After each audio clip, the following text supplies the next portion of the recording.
आप लोकसभा में महिला आरक्षण बिल को लेकर चर्चा जारी है और सीधे रुक करते हैं नई दिल्ली के विज्ञान भवन, जहां इस समय राष्ट्रपति द्रौपदी मुर्मू प्रशांत क्षेत्र के राष्ट्रीय मानवाधिकार संस्थानों के उद्घाटन सम्मेलन को संबोधित कर रही हैं। Rooted in Indian civilization, the world saw the first glimpse of it when, after massive destruction caused by the two successive world wars, the United Nations General Assembly came up with a formulation, all men are born free and equal, as the beginning of the Universal Declaration of Human Rights.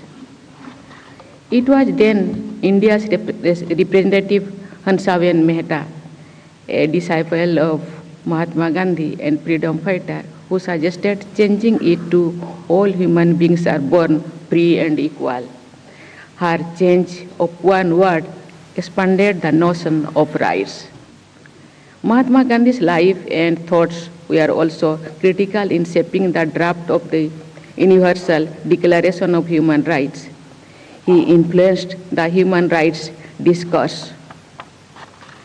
It was under his influence that the notion of human rights came to be expanded from basic necessities of life to dignity of life as well.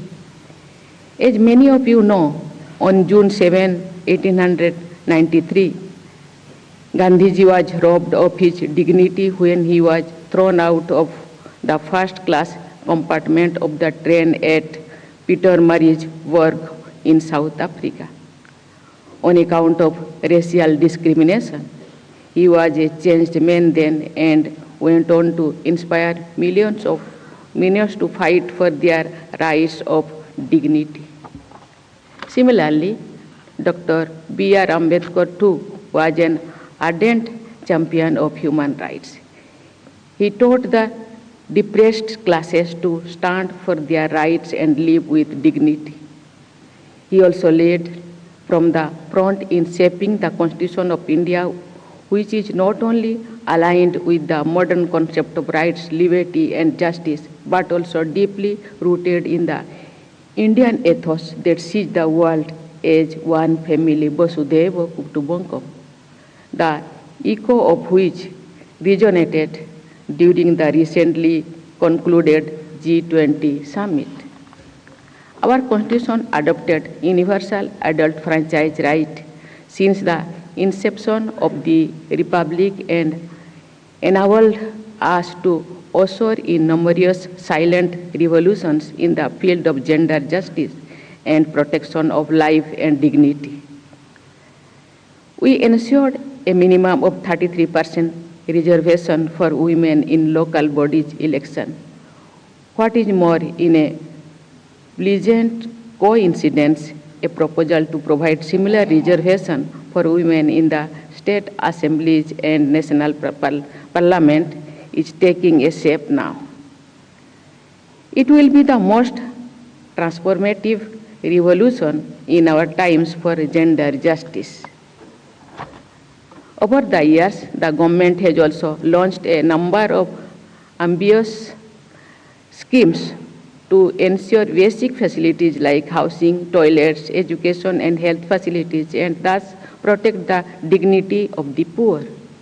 I come from a background where I know how privation, poverty, and illiteracy make life miserable, with economic and social disparities which are no less violative of human rights as any other form of discrimination.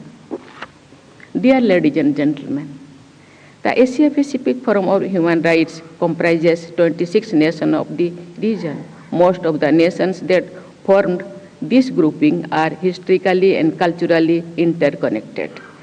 Many of them share heritage and values that combine to make this region distinctly different from the rest of the world. These member nations have coordinated with one another to improve the living conditions of human beings since 1996. When this forum was formed, the group of countries has traveled reasonably far together to achieve its objective, but we still have a long way to go. Here I would like to draw your attention to the historical experience of India with democratic values and individual rights. Much before the Western world got acquainted with the concept of equal human rights through Magna Carta, a revered sage of philosopher from southern India, Basavanna, promoted the concept of individual liberty and equality. He created an assembly of people which was called Anubhava Mandapa, where people, irrespective of their class and gender, would participate and determine their collective fate. Similarly, the concept of a republic may appear modern, but nearly 2,800 years ago, India had the world's first people's representative government in Vaishali. I am referring to history only to point out that India and other nations of this Asia-Pacific region are civilizationally protector of human rights. We are also ready to learn from the best practices in other parts of the world to improve human rights, which I believe is an ongoing project.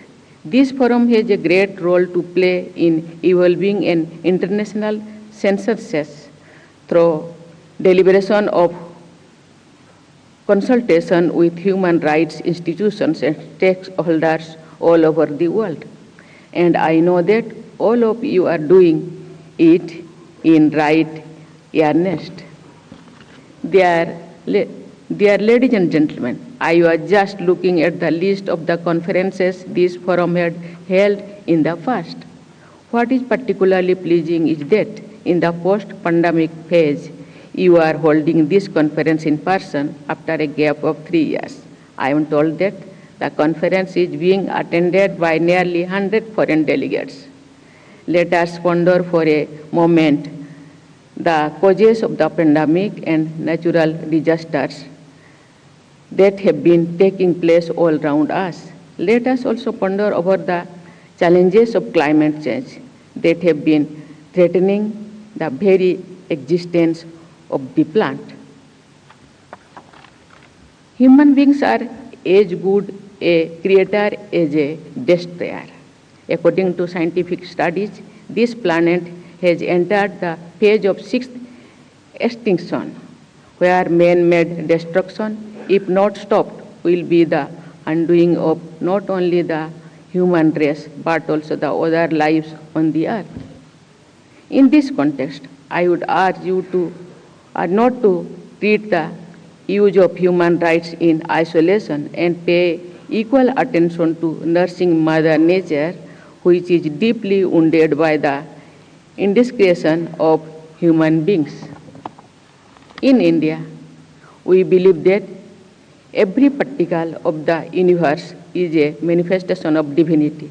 Let us rekindle our love for nature to conserve and enrich it before it is too late.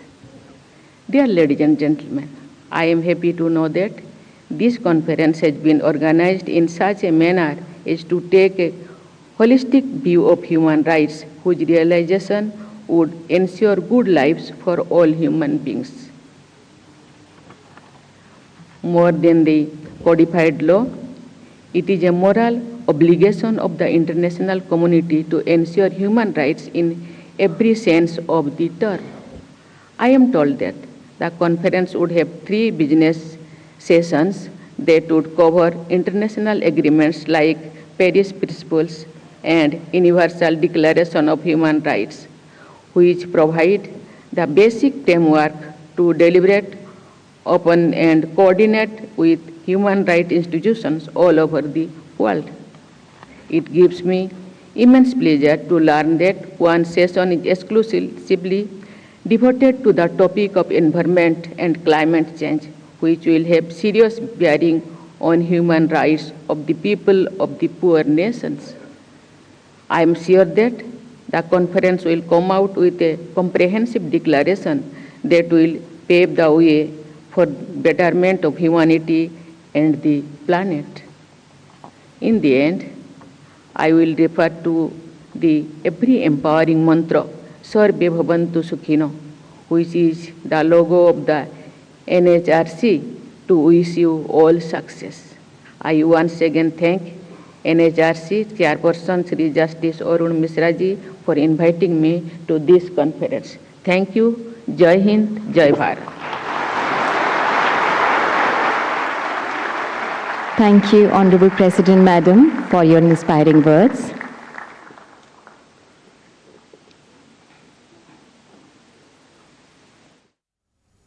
राष्ट्रपति Draupadi Murmu Asia प्रशांत क्षेत्र के राष्ट्रीय मानवाधिकार